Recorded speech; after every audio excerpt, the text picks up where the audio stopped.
Le protestantisme est une branche majeure du christianisme qui émerge au XVIe siècle en Europe, principalement à la suite de la Réforme, initiée par des figures telles que Martin Luther, Jean Calvin et Ulrich Zwingli. Ce mouvement religieux, théologique et social s'est développé en réaction à des pratiques et doctrines de l'Église catholique romaine jugées abusives ou non conformes aux Écritures par les réformateurs. Pour comprendre l'histoire du protestantisme, il est essentiel de commencer par une définition claire de ce qu'il représente, de ses principes fondamentaux et du contexte qui a conduit à son apparition.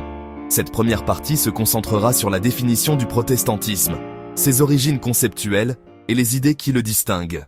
Le terme « protestantisme » désigne un ensemble de confessions chrétiennes issues de la Réforme du XVIe siècle, caractérisée par une rupture avec l'autorité centrale de l'Église catholique romaine, en particulier celle du pape, et par une redéfinition des pratiques et des croyances chrétiennes.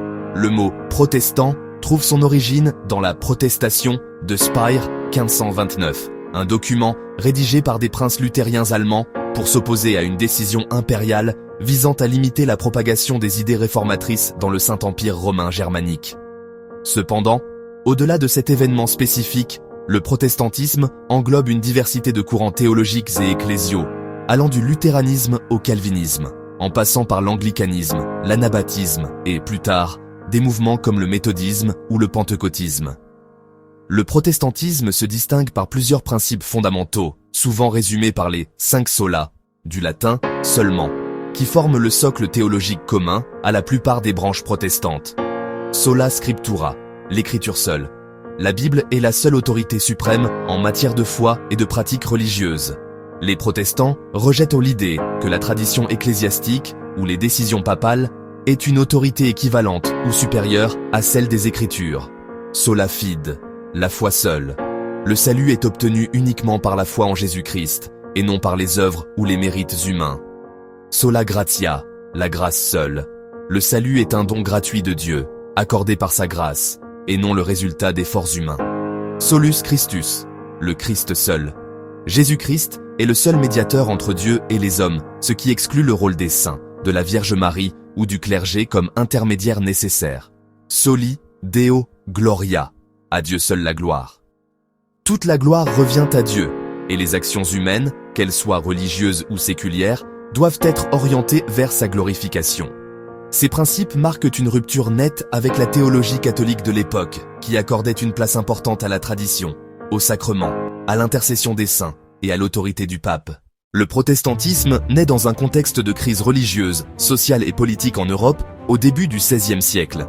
L'Église catholique, qui dominait la vie spirituelle et intellectuelle de l'Occident chrétien depuis des siècles, était confrontée à des critiques croissantes. Plusieurs facteurs ont contribué à l'émergence de la Réforme, crise morale et institutionnelle. L'Église catholique était perçue comme corrompue par de nombreux contemporains. La vente des indulgences, une pratique où l'on pouvait payer pour réduire les peines du purgatoire, était particulièrement critiquée. Martin Luther, un moine augustin allemand, dénonça cette pratique dans ses 95 thèses, 1517, considérées comme le point de départ de la Réforme. Renouveau intellectuel. La Renaissance, avec son retour aux sources classiques et son accent sur l'étude des textes originaux, favorisa un retour aux textes bibliques en hébreu et en grec. Des érudits, comme Érasme de Rotterdam, publièrent des éditions critiques de la Bible, encourageant une lecture directe des Écritures, indépendante des interprétations officielles de l'Église. Évolutions sociales et politiques. L'essor des monarchies nationales et des princes locaux dans le Saint-Empire romain germanique permit à certains dirigeants de soutenir la Réforme pour affaiblir l'influence du pape et de l'empereur. De plus, l'imprimerie, récemment inventée, facilita la diffusion rapide des idées réformatrices à travers des pamphlets, des traductions de la Bible et des traités théologiques. Dès ses débuts, le protestantisme s'est diversifié en plusieurs courants, chacun avec ses particularités théologiques et pratiques. Les principaux mouvements issus de la Réforme incluent le luthéranisme. Fondé par Martin Luther, il met l'accent sur la justification par la foi et conserve certains aspects de la liturgie catholique, comme la messe, bien que réformée. Le calvinisme, développé par Jean Calvin, il insiste sur la souveraineté absolue de Dieu, la prédestination et une organisation ecclésiale presbytérienne. Il a influencé des églises réformées en France, en Écosse, aux Pays-Bas et ailleurs. L'anglicanisme, né en Angleterre sous Henri VIII, il combine des éléments catholiques et protestants avec une structure épiscopale et une liturgie distincte.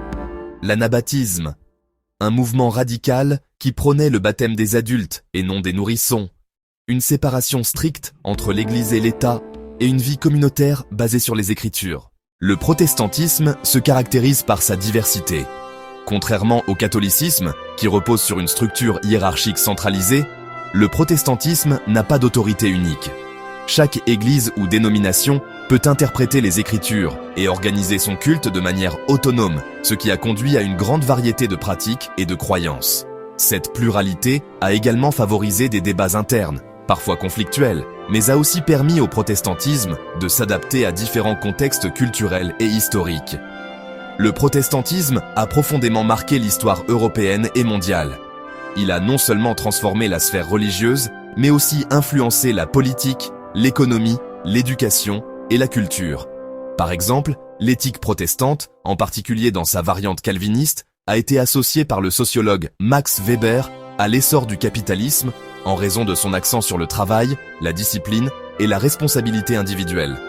De plus, la traduction de la Bible dans les langues vernaculaires, comme l'allemand par Luther ou l'anglais par Tyndale, a contribué à la standardisation des langues nationales et à l'alphabétisation. En résumé, le protestantisme est un mouvement chrétien né de la réforme du XVIe siècle, caractérisé par une remise en question de l'autorité catholique, un retour aux Écritures comme source principale de la foi et une diversité de pratiques et de croyances. Ces principes fondamentaux, tels que les cinq sola, continuent de définir l'identité protestante, bien que les différentes branches aient évolué de manière distincte. Cette première partie pose les bases pour explorer, dans les parties suivantes, l'histoire du protestantisme, ses figures clés, ses conflits et son expansion à travers le monde.